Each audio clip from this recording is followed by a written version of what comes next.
SSC GD 2022 के तीसरे दिन के क्लास में आप सभी का स्वागत है। आज हम रेशियो के ऊपर पढ़ेंगे।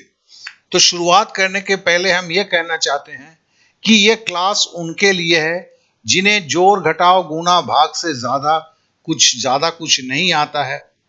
यह उनके लिए एक विशेष क्लास है जिसमें हमने सिंप्लीफिकेशन के 2 दिन हम कर चुके हैं, जिसका लिंक आपको डिस्क्रिप्शन पे मिल जाएगा या प्लेलिस्ट का भी लिंक मिल जाएगा।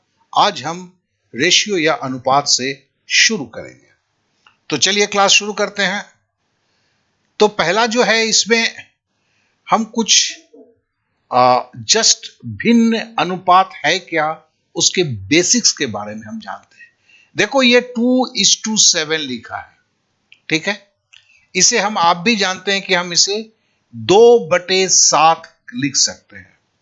अच्छा, अगर 2/7 को हम ऊपर नीचे 4 से गुना कर देते हैं तो क्या हो जाता है?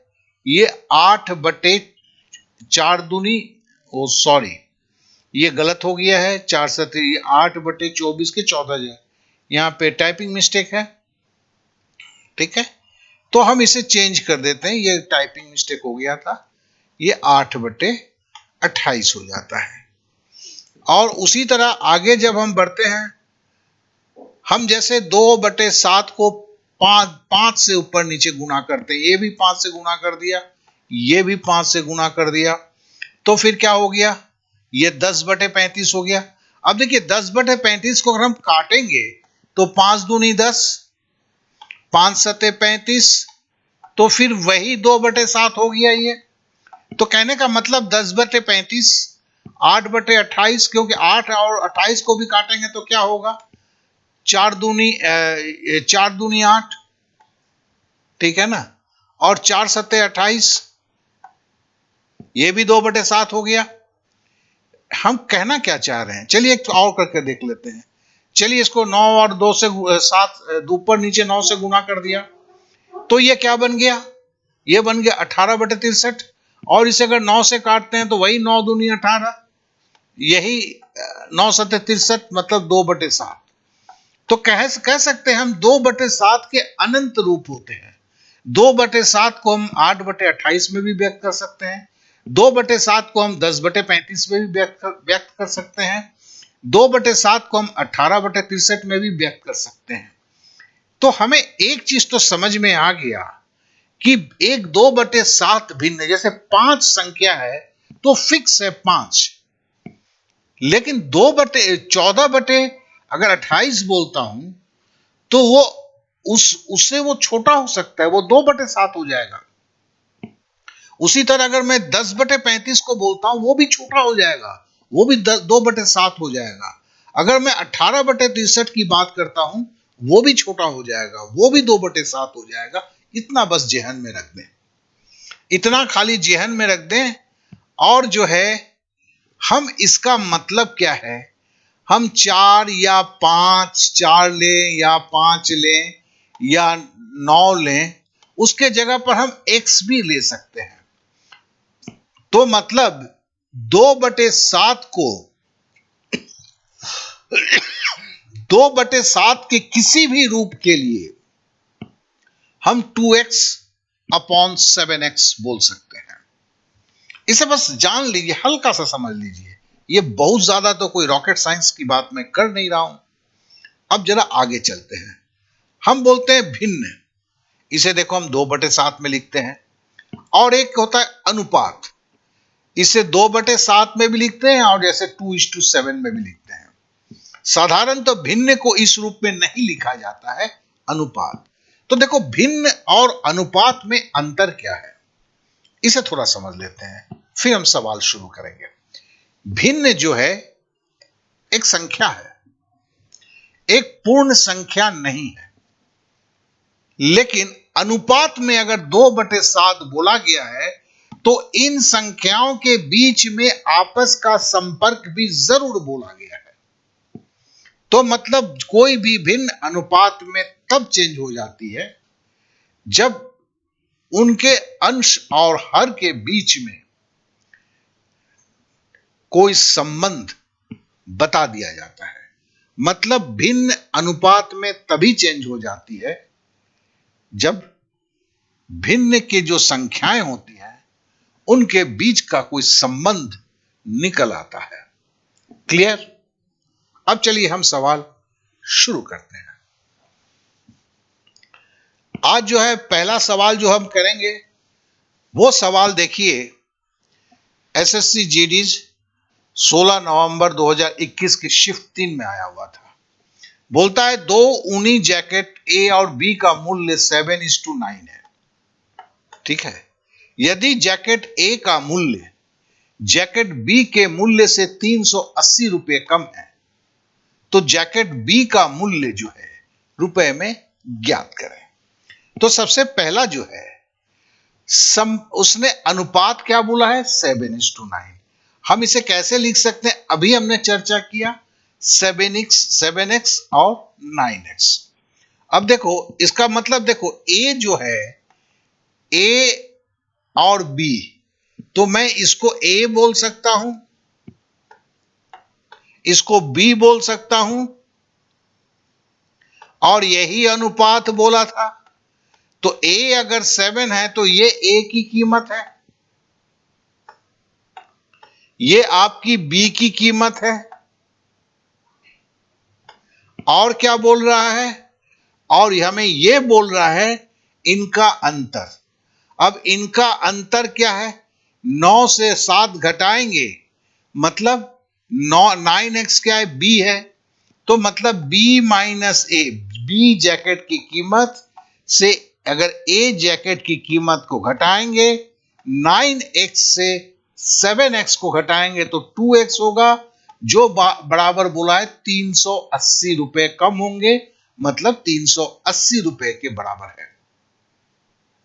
ठीक है, तो x बराबर क्या होगा? x बराबर हम 380 को 2 से भाग देंगे।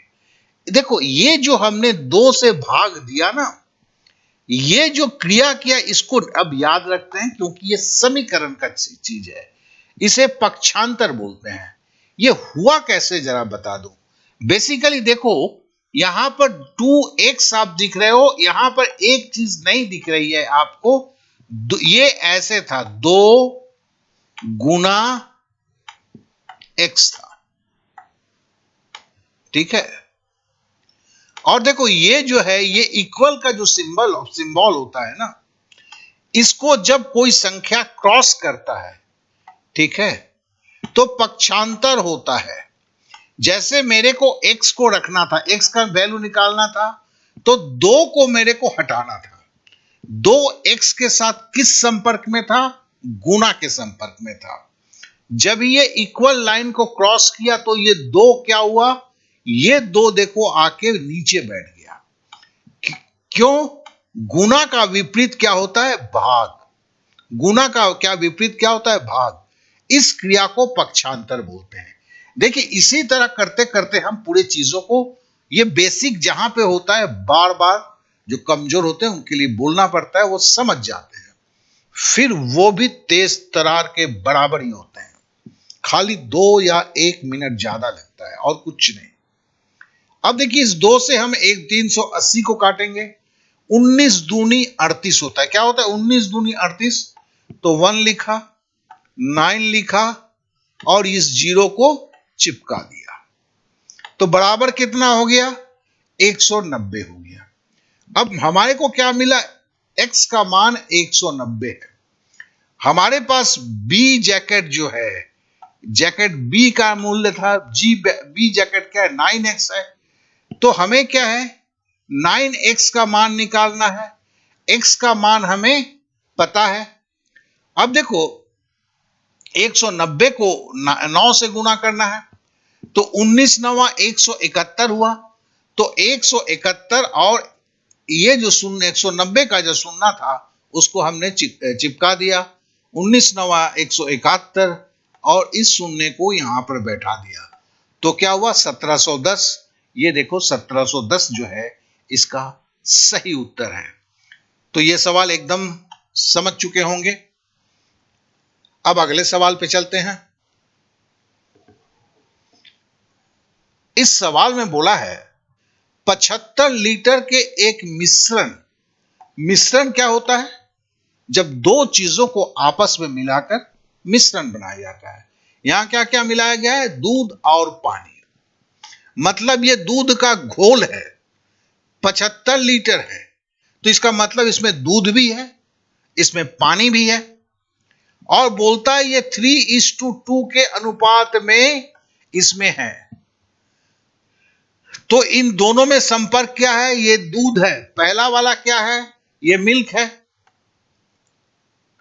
और दूसरा वाला क्या है? ये पानी है, मिल्क और वाटर। यदि यह अनुपात 1:2 करना हो तो कितना पानी मिलाना होगा? मिलाना क्या है? पानी मिलाना है। ठीक है, तो इसे हम शुरू करने के पहले 75 लीटर मिश्रण था, तो मेरा अनुपात का मिश्रण क्या होगा? जब मिश्रण आया है, मुझे एक साथ 75 लीटर दिया है, 75 लीटर में जब दूध और पानी मिला हुआ है, मेरे को एक मिश्रण का अनुपात दिया हुआ है 3:2, तो मेरे मन में भी एक सवाल जगता है, इस मिश्रण जो अनुपात का है वो कितना होगा? तो कैसे हम करते हैं इसे?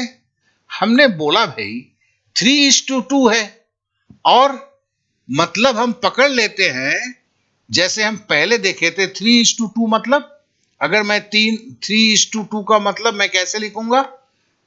3/2 लिखूंगा ना,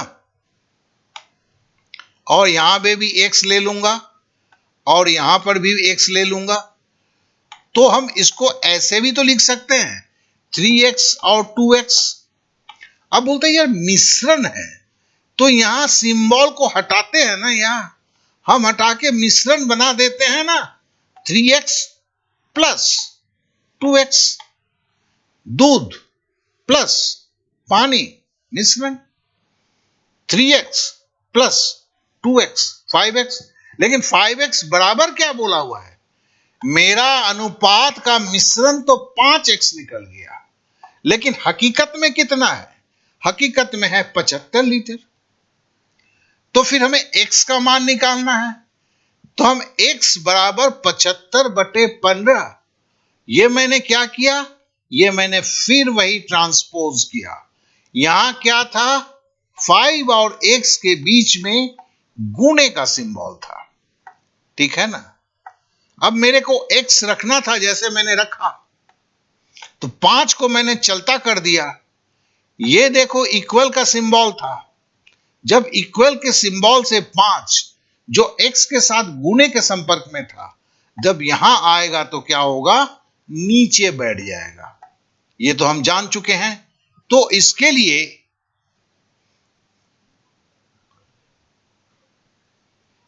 सॉरी, यहां पर एक गलती हो चुकी है।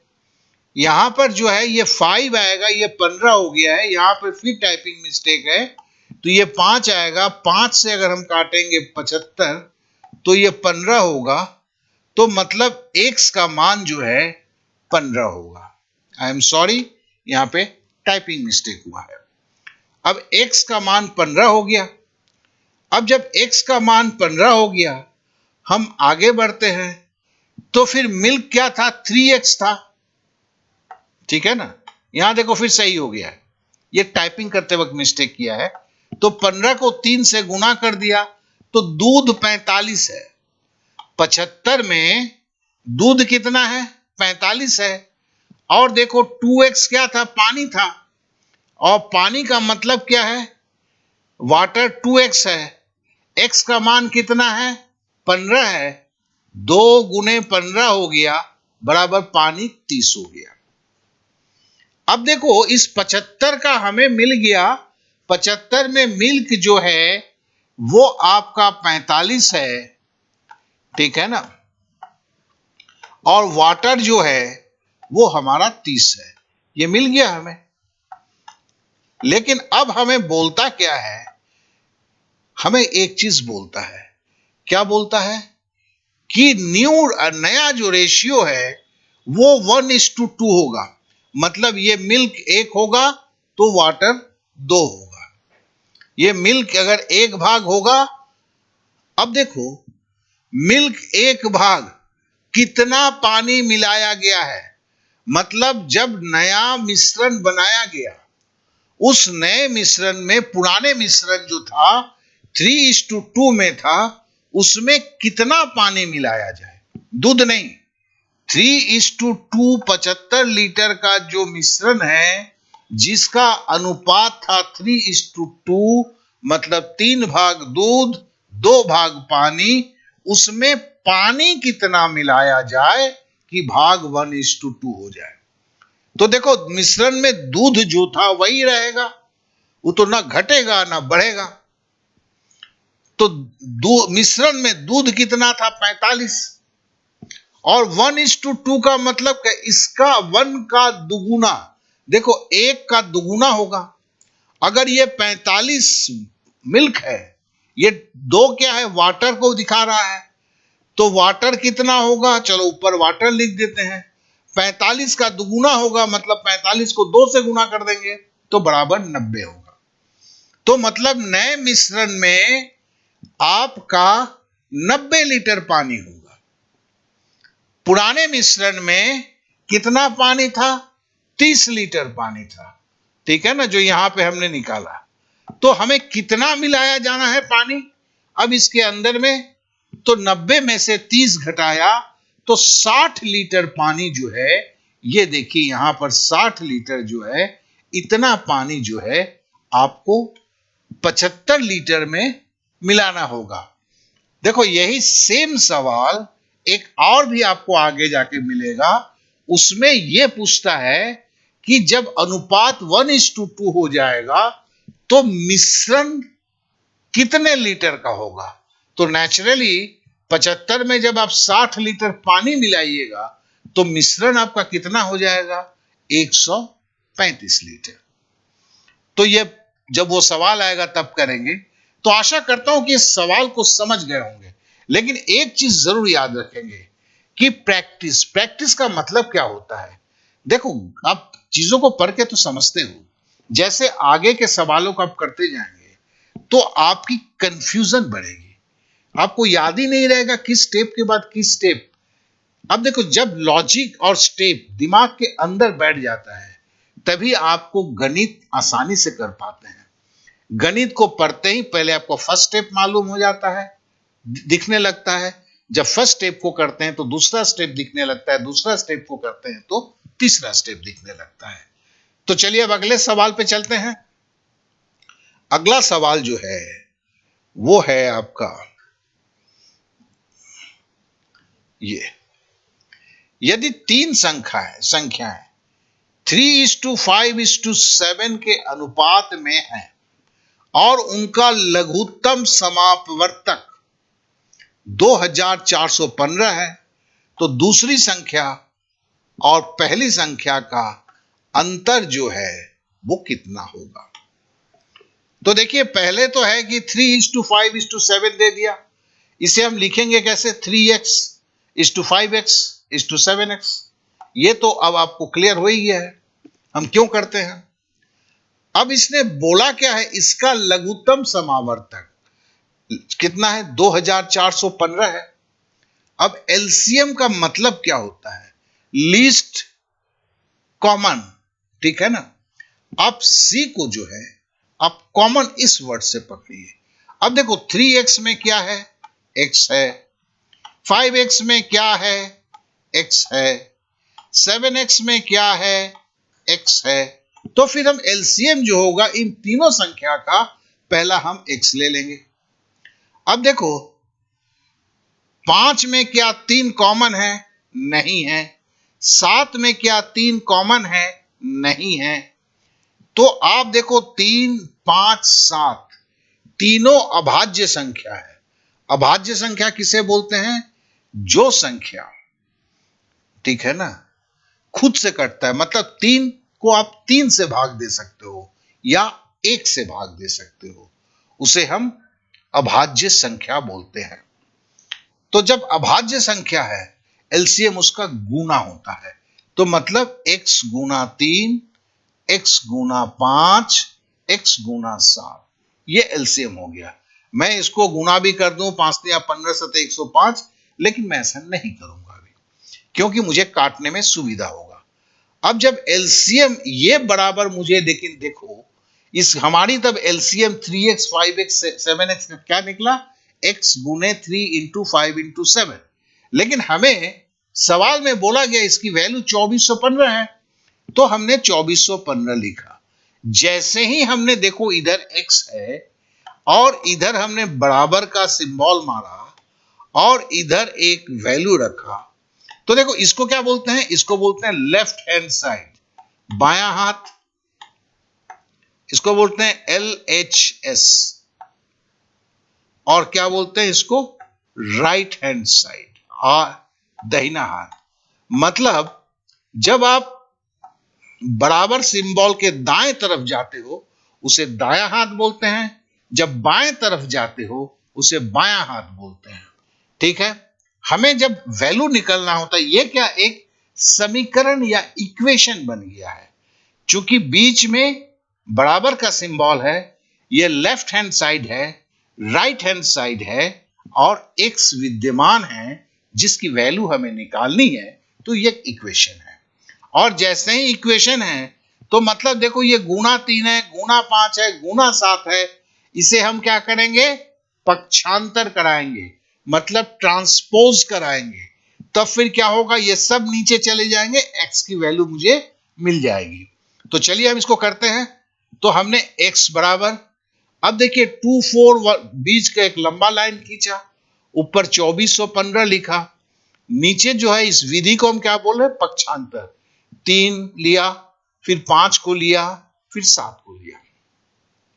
अब इसे हम 3 से काट रहे हैं, ठीक है, तो देखो 3 अठे 24, 8 हुआ, 3 अठे 24 तो पूरा कट गया ना, फिर 1 उतरेगा, 1 को हम 3 से भाग नहीं दे पाएंगे, इसके लिए 0 होगा, फिर 5 होगा, तो 1 और 5 मिलकर क्या 15 हो जाएगा, 3 पचे 15 होगा। जिन्हें काटना नहीं आता है इस तरह से, उन्हें प्रैक्टिस करना होगा, वो इसको ऐसे भी कर सकते हैं पहले पहले, लेकिन ये परीक्षा में देने के पहले इन चीजों को क्लियर करना होगा। तो भी चलो मैं इसको एक का करके दे देता हूं। इसको देखो मैं लंबी भाग के विधि से भाग दे रहा हूं कि 805 कैसे आया, तो मैंने 3 से भाग दिया, 3 अट्ठे 24 हो गया। क्या कि जो कमजोर होते हैं इनकी ये कंफ्यूजन होते ही हैं। आपका अगर हो रहा है तो कोई प्रॉब्लम नहीं है, क्योंकि ये मोस्ट कॉमन चीज है। अब देखिए इस 1 को उतारा, जब मैंने 1 को उतारा, लेकिन 1 तो 3 से छोटा है तो जा नहीं सकता है, इसके लिए मुझे यहां पे 0 बैठाना पड़ा, तो फिर ये 5 उतर गया, तो हमने 5 बार दिया, 3 पचे 15। तो इस तरह से ये जो है आपका संपूर्ण रूप से कट गया, और भागफल जो है 805 हुआ, जिस 805 को हमने यहां पर लिखा। अब देखो चूंकि संख्या के अंत में 5 है, अब देखो ये संख्या को मैंने बिना देखे 3 से कैसे काटा था, क्योंकि इसके अंकों को अगर जोड़ोगे, 5 1 6, 6 4 10, 10 2 12, अगर मैं किसी संख्या के अंकों को जोड़ूं, जैसे इसको जोड़कर 12 हुआ, तो ये 3 से कटता है, 3 चौके 12। मतलब किसी भी संख्या के अंकों को अगर जोड़ा जाए तो जो योगफल निकलता है वो अगर 3 काट देता है तो वो संख्या भी 3 काट देगा, तो इसलिए संख्या काट दिया, 805 हुआ। अब देखो 805 के आखिर में क्या है, 5 है, तो किसी संख्या के आखिर में अगर 5 हो या 0 हो, उस संख्या को 5 काटेगा। इसको विभाजकता का नियम है, हम जरूर पढ़ेंगे, लेकिन अभी जो है अभी ऐसे ही चलते हैं। तो देखो हमारे पास 80 है, 16 पचे 80 हुआ, बचा हुआ है 5, तो 5 एकम 5 हुआ, तो हमने 5 से इसको काटा। अब देखो हम 7 से काटते हैं, तो अब मनी मन करते हैं, 7 दूनी 14, 16 से 14 जाएगा तो 2 होगा, और दाएं तरफ 1 बैठेगा तो 21 होगा, 3 सत्ते 21। चलिए इसको फिर से करते हैं, देखते हैं। हमने 7 दूनी 14 किया, तो 16 से 14 गया तो क्या बचा, 2, दो के दाहिने एक बैठा, दो के दाहिने एक मतलब दो ये बैठा, दाहिने में एक बैठा है तो 21 हो गया। ठीक है ना, देखो 7 दूनी 14, दो यहां पर बचा और ये एक जो था 161 का एक, ये मैंने दाहिने हाथ में बैठाया तो 21 हो गया, 7 तिया 21। तो इस तरह से इसका उत्तर जो है 23 हो गया। तो x का मान मेरे को 23 हुआ। अब देखो दूसरी संख्या और पहली संख्या, पहली संख्या क्या है 3x है, दूसरी संख्या क्या है 5x है। दोनों का अंतर क्या होगा, 5x से 3x घटाएंगे तो 5 से 3 घटाएंगे तो 2, तो 2x होगा। तो 2 को जब हम 23 से गुना करेंगे तो 46 होगा। इस सवाल का बेसिकली 46 आंसर सही था, 92 आंसर गलत था। ये बाद में जो है एसएससी ने इसको सही कर दिया था, इसको गलत कर दिया था। तो इसका जो सही आंसर है वो 46 होगा। आशा करता हूं कि ये सवाल भी आप एकदम समझ चुके होंगे। अब अगले सवाल को देखते हैं। बोलता है कक्षा 9 क्लास 9 क्लास 10th में छात्रों की संख्या क्रमशः 42 है 45 है। कक्षा 9th में और कक्षा 10th में लड़कों और लड़कियों के संख्या का अनुपात। तो देखो 9th और 10th में लड़का और लड़की, तो मतलब जब 9th में 9:5 है, मतलब लड़का 9 है तो लड़की 5 है। क्लास 10th में लड़का 8 है तो लड़की 7 है। अब बोलता है कि दोनों कक्षाओं को मिलाकर, मतलब 9th और 10th को मिलाकर लड़कों की कुल संख्या लड़कियों की कुल संख्या का अंतर ज्ञात कीजिए।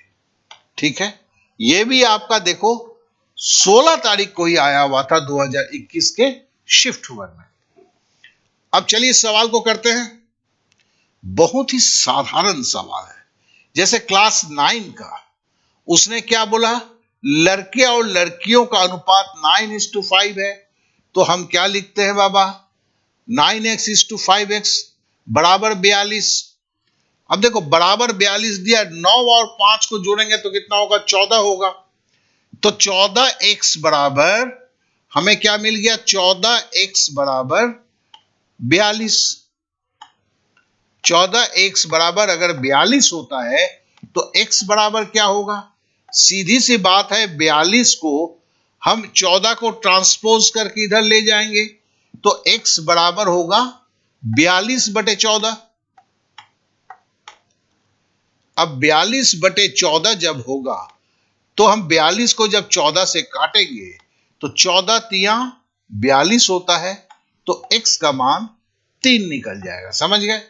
तो यहां पर यही चीज हुआ है, x का मान 3 निकल गया। अब 3 जब निकल गया तो फिर बॉयज कितना है, बॉयज देखो 9x है, x 3 है तो मतलब 3 9 27 बॉयज हुआ। क्लास 9 में अब 5x क्या है, गर्ल्स है। ठीक है ना, गर्ल्स क्या है 5x है, x का मान 3 है तो 3 को 5 से गुना किया तो 15 हुआ। ये जो कहानी क्लास 9 की है, क्लास 9 में अब 42 बच्चे में है, मुझे पता चल गया 27 लड़के हैं 15 लड़कियां हैं। अब इसी तरह हम एक बीच में लाइन खींच देते हैं, क्लास 10th की लेते हैं। क्लास 10th का अनुपात देखिए यहां पर 8:7 दिया हुआ है। तो कहने का मतलब है हम इसको लिखेंगे 8x और 7x। अब देखो लड़का लड़की मिल गया तो हम क्या करते हैं, मिश्रण की तरह 8 और 7 को जोड़ के 15x किया। अब देखो 45 को 15 से अगर भागा देंगे तो क्या आ जाएगा, 15 तिया 45, तो इससे x का मान क्या हो जाएगा 3 होगा। मतलब यहां वही पक्षांतर करेंगे और जब 45 को हम 15 से भाग देंगे तो क्या होगा, 15 तिया 45। यही तो काम होगा, यही तो हमें करना है। तो x का मान यहां भी 3 निकला।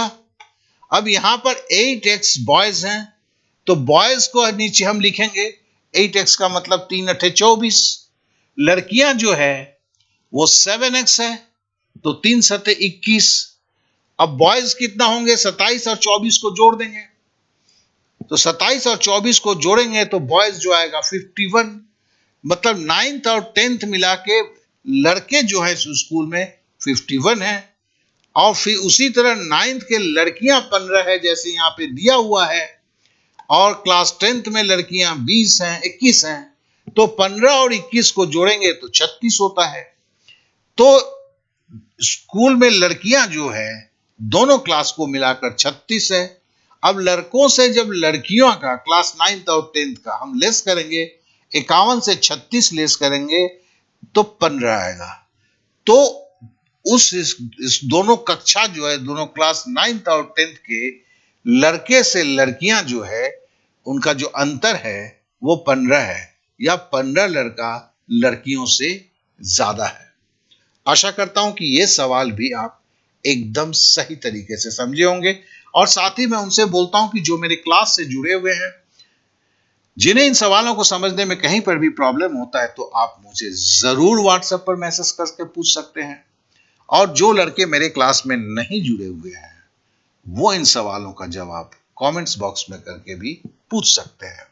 लेकिन ये नहीं है, ये देखिए आपके YouTube में रहेगा, सालों साल रहेगा। आज का साल भी देख लीजिएगा, आज से 5 साल बाद में मत पूछिएगा। बस इतना ही कहना है आपसे। चलिए अब आगे की तरफ बढ़ते हैं और अपनी यात्रा को आगे बढ़ाते हैं। अब बोलता है रवि और सुमित के वेतनों का अनुपात 4:5 है। यदि उनमें से प्रत्येक के वेतन में 6,000 रुपए वृद्धि होती है तो नया अनुपात 35:40 हो जाता है। सुमित का बढ़ा हुआ वेतन बताएं। देखो रवि और सुमित के अनुपात जो है 4:5 है। इसको हम कैसे लिख सकते हैं, हमने 4x/5x लिख दिया। अब देखो यहां पर जो है रवि और सुमित के वेतन को एक साथ नहीं किया है, तो 9 और 5 को जोड़ने की कोई बात नहीं है होता है। यह सीधा बोलता है कि दोनों को जो है 6,000 रुपए बढ़ जाता है दोनों की सैलरी में। तो दोनों की सैलरी बढ़ जाता है तो मैंने प्लस 6,000 लिख दिया, इसका भी प्लस 6,000 लिख दिया। अब जो नया अनुपात है वो 35:40 है। देखो 35:40 है तो हम 5 से काटते हैं, क्या कि देखो इसके लास्ट में 5 है, इसके लास्ट में 0 है। हमने बोला हुआ था वो संख्या जिनके आखिर में 5 हो या 0 हो वो 5 से जरूर काट करते हैं। तो मैंने 35 के आखिर में 5 है, 40 के आखिर में 0 है, तो मुझे समझ में आ गया 5 से कटेगा। तो मैंने इसी काटा तो 5 सते 35 हुआ, इस 40 को भी काटा तो 5 अठे 40 हुआ। इस तरह ये जो संख्या है ये 7/8 हो गई, या हम 7/8 जब हो गई। अब देखिए हमने क्या किया, अब हम एक समीकरण को कर रहे हैं। ठीक है, हम एक समीकरण को कम कर रहे हैं। अब समीकरण में यहां पर फिर ट्रांसपोज कर रहे हैं। आप इसको अगर भूल जाते हैं, ठीक है ना, ये 7/8, तो देखो हम 8 से क्या कर रहे हैं, हम इधर लेके जा रहे हैं। ये क्या है, ये इक्वल का सिंबल है। 8 क्या है, नीचे है, ठीक है ना, डिनोमिनेटर में है, हर में है। जब हर में है तो ये 8 क्या होता है, गुना में चला जाता है। 8 यहां पर 7 से किस संपर्क में जुड़ा हुआ है, भाग से। क्योंकि मैं 7/8 को, अगर कोई मुझे बोले कि ये 7/8 को आप लिखो तो जरा, तो मैं कैसे लिखूंगा, मैं लिखूंगा 7 भागा 8। हमने आपको बताया था कि पक्षांतर में उस संख्या के सामने वाला जो सिंबल होता है वो उसके लिए महत्वपूर्ण होता है कि ट्रांसपोज में क्या होगा। तो देखो 7/8 जब है, यहां हम देखते हैं 8 के आगे क्या है, भाग है।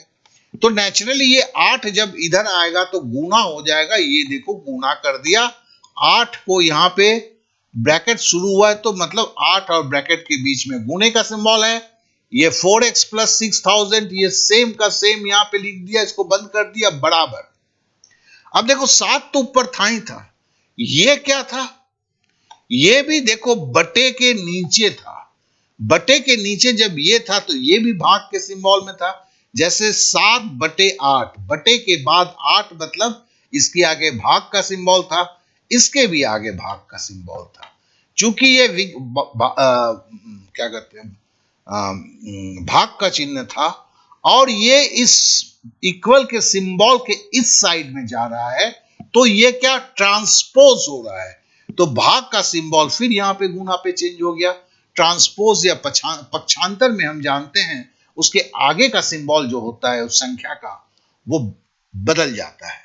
तो यहां पर भाग का सिंबल था, ये बदल के देखो 7 के साथ गुना के सिंबल में हो गया। यही हमें इक्वेशन में सीखना पड़ता है और इक्वेशन की बेसिक्स, प्राण जो है, जान जो है, यही है।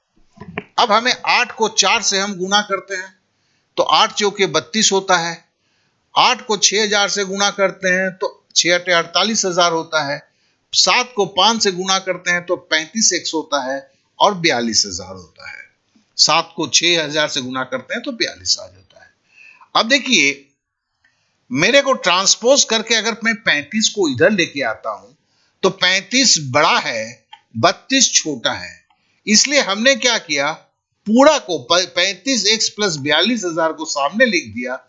चूंकि ये इसके बराबर है तो ये भी तो इसके बराबर होगा, ये इसके बराबर है, ठीक है ना। तो 35x प्लस 42, ये पहले सॉरी 42,000, सॉरी 32x प्लस 48,000 जो है बराबर 35x प्लस 42,000, ये है। उसी तरह मैं उलट के भी बोल सकता हूं, 35x प्लस 42,000 बराबर है 32x प्लस 48,000। तो यहां 35x प्लस 42,000 क्या होगा, ये बराबर होगा 32x प्लस 48,000। अब देखो, मैं x को एक साइड में रखूंगा तो मतलब 32x को ट्रांसपोज करके पक्षांतर करके इधर ले जाऊंगा। क्योंकि यहां पे कोई सिंबल नहीं है तो मैं 32 के आगे मेरे को जब कोई जो आखिर का कोई संख्या होता है या सबसे प्रथम जो संख्या होता है, संख्या अंक नहीं, उसके सामने जो है कोई सिंबल नहीं है तो उसे प्लस मान लिया जाता है। अब देखो 32x जब पक्षांतर होकर इधर जाएगा तो प्लस क्या हो जाएगा, माइनस में चेंज हो जाएगा। इसलिए देखो 35x माइनस 32x हुआ और बराबर क्या होगा। अब देखो बराबर जो है, अब देखो पक्षांतर कर रहे हैं तो देखो यहां से तो 32x चल के इधर चला गया तो क्या बच गया था, 48,000। और 42,000 को हमने चलवा के, ये देखो बीच की बॉर्डर लाइन है, हमने इस बीच के बॉर्डर लाइन को चला के हमने 42,000 को इधर ला दिया तो नेचुरली ये माइनस में हो गया। तो 35x से 32x को जब हम घटाए तो नेचुरली ये 3x होगा। 3x बराबर 6,000 हुआ। अब 6,000 हुआ तो x बराबर क्या होगा, अब x बराबर जो होगा हमें पता है, x बराबर क्या होगा, 6,000 बटे 3, ठीक है ना। क्यों, ये x इसके साथ गुना के सिंबल में है और ट्रांसपोज होगा जब 3 नीचे चला जाएगा। और 6,000 को अगर मैं 3 से भागा दूंगा तो 2,000 हो जाएगा। तो x बराबर 2,000 है। अब हमें बोलता है कि सुमित की सैलरी, तो सुमित की जो सैलरी थी वो पहले कितनी थी, रवि और सुमित 5 था, ठीक है ना। तो सुमित की सैलरी जो है, अभी की सैलरी जो है 5x प्लस 6,000 है। और हमने जब 3 से यहां पे 6,000 को काटा था तो हमें 2,000 मिला हुआ था। 6,000 को अब 3 से काटेंगे तो 2,000 होगा, ठीक है।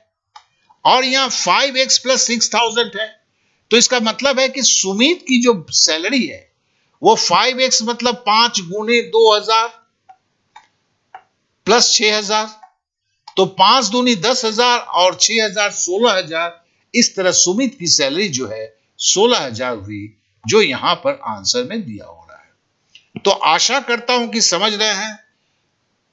मैं भी समझ सकता हूं कि जो जिन्हें यह गणित आती है उन्हें यह लगता है कि गणित बहुत धीरे चल रहा है, लेकिन यह क्लास ही मैंने कहा है कमजोर छात्रों के लिए।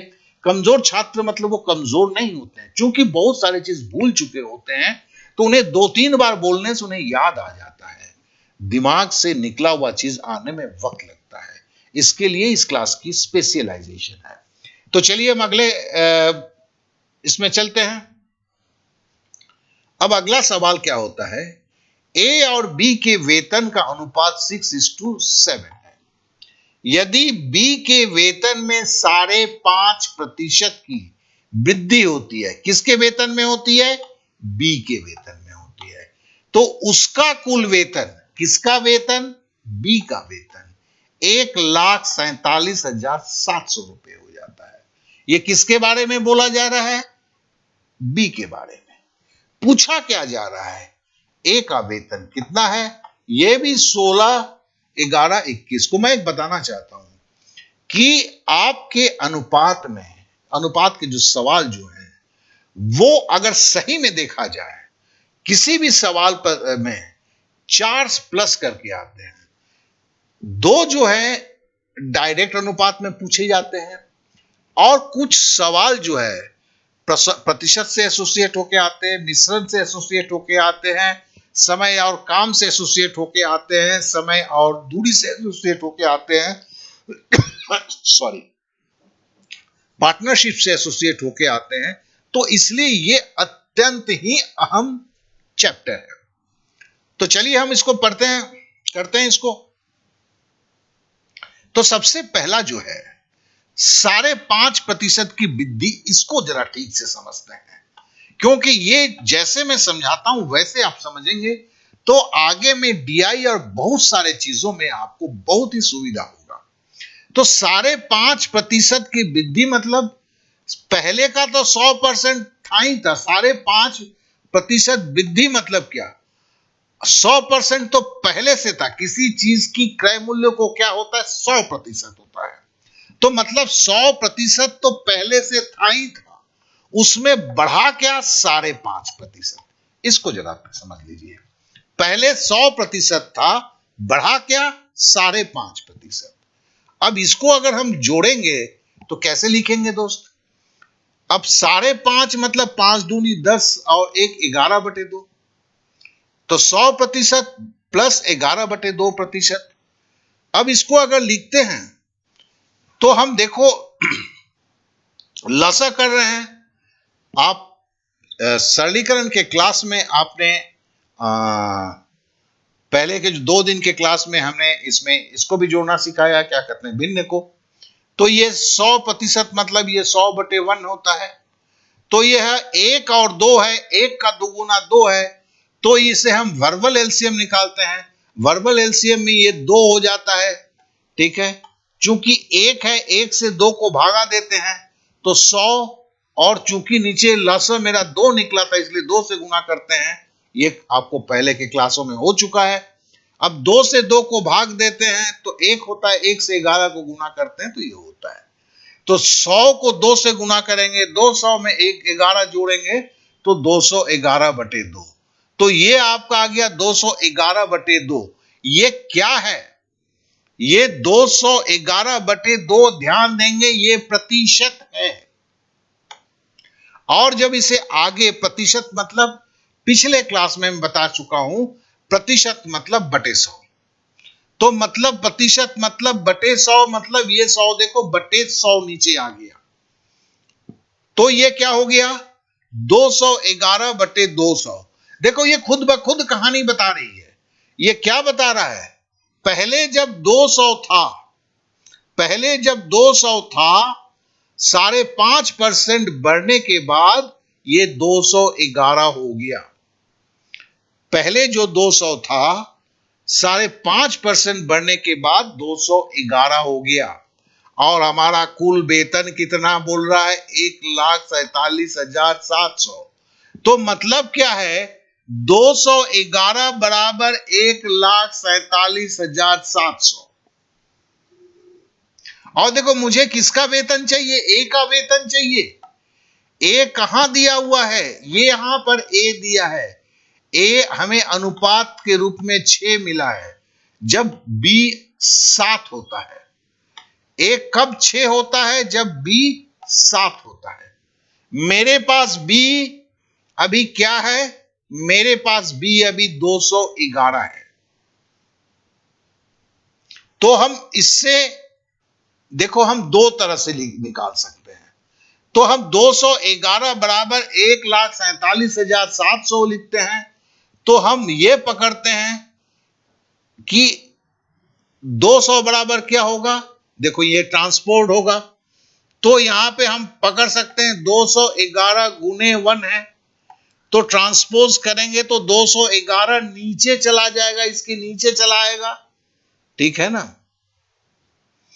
तो हमारा देखो 1,47,700 गुने 200 बटे 211, ठीक है।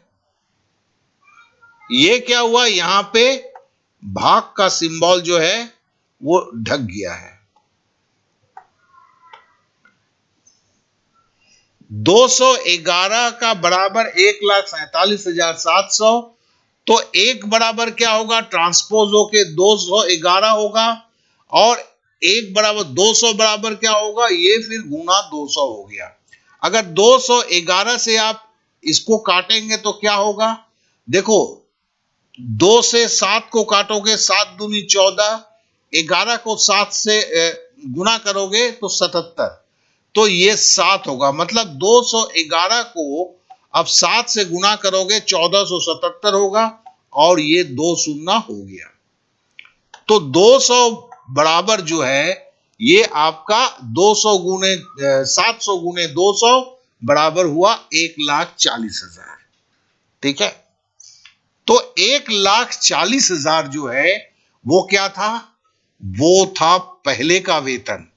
5.5% वृद्धि होने के पहले ये 200 क्या था, पहले का वेतन था। ये बढ़ के 1,47,700 हो गया था 5.5% की वृद्धि के कारण।